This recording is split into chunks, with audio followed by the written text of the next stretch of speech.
देव दीपावली पर 20 लाइन का सबसे अच्छा निबंध। पहली लाइन, देव दीपावली हिंदुओं का एक अत्यंत पवित्र और भव्य त्योहार है। दूसरी लाइन है, यह पर्व कार्तिक मास की पूर्णिमा को मनाया जाता है। मतलब यह जो पर्व है देव दीपावली, यह दीपावली के ठीक 15 दिन बाद कार्तिक मास की पूर्णिमा के दिन मनाया जाता है।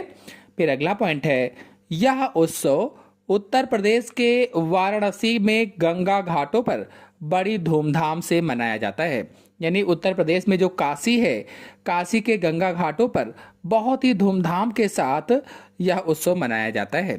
फिर अगला पॉइंट है, मान्यता है कि इस दिन सभी देवी देवता पृथ्वी पर आते हैं और गंगा स्नान करते हैं। इस दिन भगवान शिव ने त्रिपुरासुर नामक राक्षस का वध किया था, जिसकी खुशी में देवताओं ने दीप जलाए थे। यानी जब नीचे आते हैं, स्नान करते हैं और त्रिपुरासुर नामक राक्षस के वध के खुशी में देवता दीप जलाते हैं। फिर अगला पॉइंट है, देव दीपावली को देवताओं की दिवाली कहा जाता है और इसे त्रिपुरारी पूर्णिमा के नाम से भी जाना जाता है।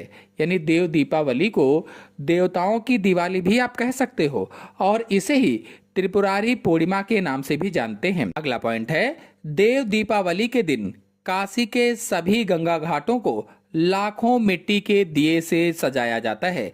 काशी में जो गंगा घाट हैं, जितने भी गंगा घाट हैं वाराणसी में, काशी में, सभी गंगा घाटों को मिट्टी के दियों से सजाते हैं। फिर अगला पॉइंट है, इस दिन लाखों दियों की रोशनी से जगमगाते घाटों का दृश्य अत्यंत अलौकिक और मनमोहक होता है। यानी वहां पर जो घाटों पर दिए जलाए जाते हैं तो जो दृश्य होता है बहुत ही अच्छा लगता है, क्योंकि सभी दिए जगमगाते रहते हैं, जलते रहते हैं, बहुत ही अलौकिक और मनमोहक दृश्य लगता है।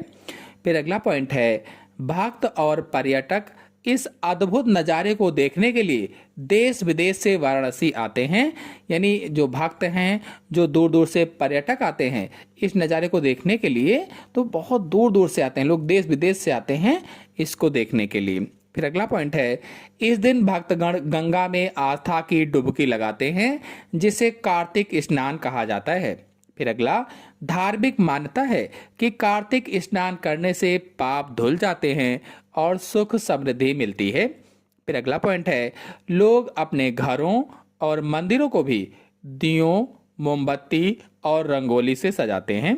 यानी इस दिन कुछ लोग क्या करते हैं कि अपने घरों को भी सजाते हैं, मंदिरों को भी दियों और मोमबत्ती से सजाते हैं, रंगोली बनाते हैं। फिर अगला पॉइंट है, शाम के समय गंगा घाटों पर विशेष गंगा आरती का आयोजन किया जाता है, जो देखने लायक होती है और उन्हीं गंगा घाटों पर गंगा आरती होती है शाम के समय।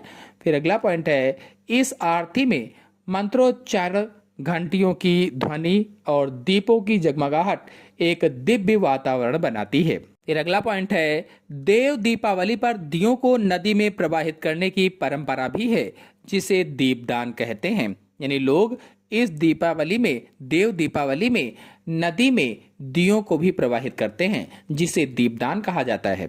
फिर अगला पॉइंट है, गंगा नदी में प्रवाहित होते अनगिनत दिए स्वर्गीय सुंदरता का अनुभव कराते हैं, जिसे दीपोत्सव कहते हैं। अगला पॉइंट, धार्मिक मान्यता है कि इस दिन दीपदान करने से सभी पाप नष्ट होते हैं और मोक्ष की प्राप्ति होती है।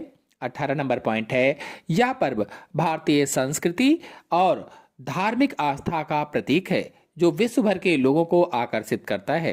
फिर अगला पॉइंट है, यह त्योहार अंधकार पर प्रकाश और बुराई पर अच्छाई की जीत का प्रतीक है। फिर अंतिम पॉइंट है, यह पर्व आध्यात्मिकता और सामूहिक उल्लास को दर्शाता है। तो आशा है आपको 20 लाइन बहुत ही अच्छी लगी होंगी। लाइक कीजिए, शेयर कीजिए। धन्यवाद।